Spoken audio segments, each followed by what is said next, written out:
दिनै मुलुगनाङैनो कर'ना भाइरास तथा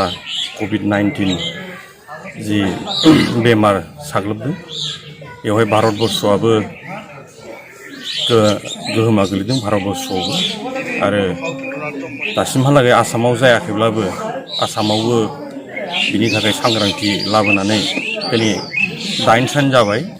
लकडाउन डिक्लेयार खालामनाया। दा बे लकडाउननि समाव गोबां रायजो राजाफ्रानो बिसेसै जायफ्रा दिन हाजिरा मावनानै जाग्रा थेला रिक्सा सालायनानै जाग्रा हाजिरा मुजिरा मावनानै जाग्रा बिथांमोननि थाखाय बिराद माने नैबे 9 साना खोब दुखु गोनां जादों। दा बिथांमोननो जोङो सरकारनिफ्राय रेशन जानायनि आदार होनांगौ होननानै दिनैहाय उदालगुरि डिस्ट्रिक्ट डिसि बिथांनि थ्रुयै जोङो दाबि दैखांदों आरो दा बावैनो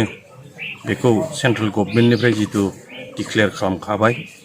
आरो बियो साप्लाय हरबाय होननानै बुंदों साननैसोनि गेजेरावनो फैसिगोन सेन्ट्रेल गभर्नमेन्टनिफ्राय होननानै जों बेखौ मिथिनो मोन्दों। नाथाय बिनि गेजेरावनो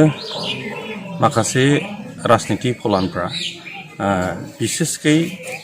BPFनि जायफोर सासनाव थानाय पार्टिनि मानसि BCDC मेम्बार चेयारमेनफ्रा जोंनि समबाय एजेन्ट बा डिस्ट्रिबिउटर डिलारफोरनियाव थांनानै माने रेशन कार्डनि नाम्बार आरो जायहा रेशन कार्ड दं बिसोरनि फेमिलि मेम्बार्स आरो जायफ्रा रेशन कार्ड गैया बिसोरखौबो नाम थिखांनानै हाग्रामानिफ्राय माने हाग्रामा सरकारनि एबा BTC सरकारनिफ्राय रेशन होगोन होननानै भुवा मोनसे सोलोजों माने खैसार खालामनानै जोंनि बर' रायजो राजानिफ्राय भट आदाय मोननायनि मोनसे कौशल बानायदों आदब खायदा बानायदों। नाथाय बे जोंनि थाखाय बिराद सोंखारिथावना बियो जों बेखौ रायजो राजानि गेजेराव जों बुंफुंना होदों जे दिनैहाय BTC सरकारा माने बेबायदि राननानै होनो हानाय रिलिफ आरो रिहेबिलिटेसन बे बिफाना गैया आरो जुदि जों बेखौबो बुंबावदों जे गोबां मिडियानि गेजेरबो बुंदों जुदि बिथांमोना जुदि सोरबा बेक्तिगत भाबे हाग्रामायानो जा सोरबायानो जा जुदि बिथांमोना जुदि राननो गोसोबा रायजो राजानो जुदि रेशन होनो गोसो जि जोम होनो गोसो बेखौ डाइरेक्ट स्टेटआव जितु रिलिफ फाना दं रिलिफ आरो रिहेबिलिटेसन फाना दं बेयाव दान होबानो जायो। दिनैहाय जों गोबां माने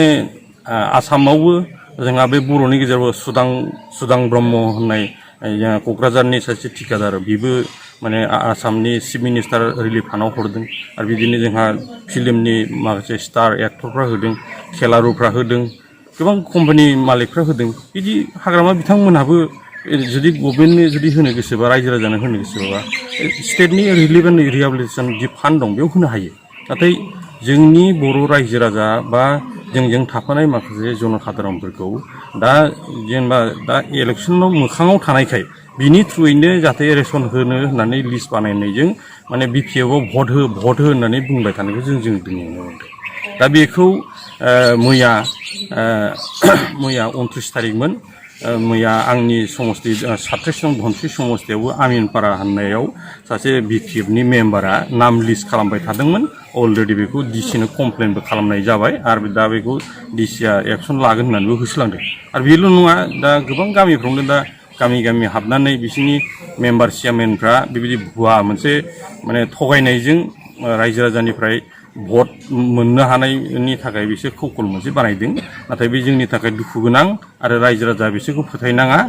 जों बेखौनो बुंनांगोन जे बिथांमोना थांनाय माने 17 बोसोर सासनाव रायजो राजाफोरनो मा मावखो दा बिथांमोनहाथ' बेबायदि थगायलायनो गोनां गैयामोन निस्सय बिथांमोना रायजो राजानो मोजां खामानि मावाखै दा बिथांमोनहा माने दिनै कर'ना भाइरास बा COVID-19 जि भाइरास बेमार जि हाबदों बेयाव बिथांमोना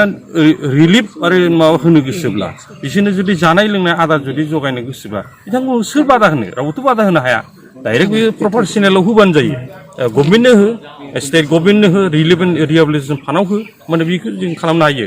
दा आरो जोंनि गेजेरावबो गोबां बिदि स्वेच्छासेबकफोर दङ जों मानसिफोर हरगोन आरो जों बिथांमोना जुदि होयोबा बे माने कड अफ कन्डाक्ट दा जिहेतु मडेल कड अफ कन्डाक्ट दा BTC इलेक्सना जोंहा फैगासिनो दं दा 4 तारिखआव जानांगौमोन बे नैबे बेमारनि थाखायनो बेखौ फासयदों दा बे मथे दा जायनि खारनाव दा मडेल कड अफ कन्डाक्टआ दासिमहालागै सोलिबाय थादों दा बे सोलिबाय थानाय हिसाबै हाग्रामा बिथाङा गावनो मिथिगौ आरो दिनै बिथाङा गाव हायैखाय दाख्लै रिलिफ होगोन होननानै फोसावनायनि उनाव माने स्टेट गभर्नमेन्टजों स्टेट इलेक्सन कमिसनजों डाइरेक्ट सोंहरजाबाय बबे फान्डनिफ्राय बा बबे बाजेटनिफ्राय होनो नागिरदों होननानै दा बिथाङा आरोबाव नै दाख्लै 28 थारिखआव आरो प्रिन्सिपाल सेक्रेटारिनि थ्रुदि आरो होलायबाय आरो मैया आरो उदालगुरि माने ब्लगनि भिडिअनि थ्रुयै बिदि मोनसे सार्कुलेसन होलायबाय बेफोरबायदि मोनसे बियो माने खुखुल बानायबाय थादों दा बेखौ जोङो रायजो राजाजों लोगोसे जों इउपिपिएल दला सोब सांग्रां भाबै जों नोजोर लाखिदों ओंखायनो रायजो राजा जाहाथे थगायजाया बिनि थाखाय आङो रायजो राजा नोंथांमोनजों आङो खावलायनो थाबाय आरो दिनै जि लकडाउन बे लकडाउनाव आङो रायजो राजानिसिम मोनसे खावलायहरनो सानो जे सरकारा जि लकडाउन खालामदों बे कर'ना भाइरास स्प्रेड जानायखौ होबथानो थाखाय बे जोंनि बेमारनि थाखाय जोंखौ बेमारनि थाखाय होबथानो थाखायसो जों जाहाथे बेरामनिफ्राय बासायनो हायो बिनि थाखाय गासैबो रायजो राजा नोंथांमोना पालन खालामनांगौ थानांगौ न'आव थानांगौ आरो गोजोनै थानांगौ रैखायै थानांगौ बे थांखिखौ लानानै सरकार जिथु होदों ओंखायनो साफ्रोमबो रायजो राजा नोंथांमोना जे सरकारनि आदेश बा हुकुमखौ मानियो आं बेखिनिखौ खावलायहरनाय थाबाय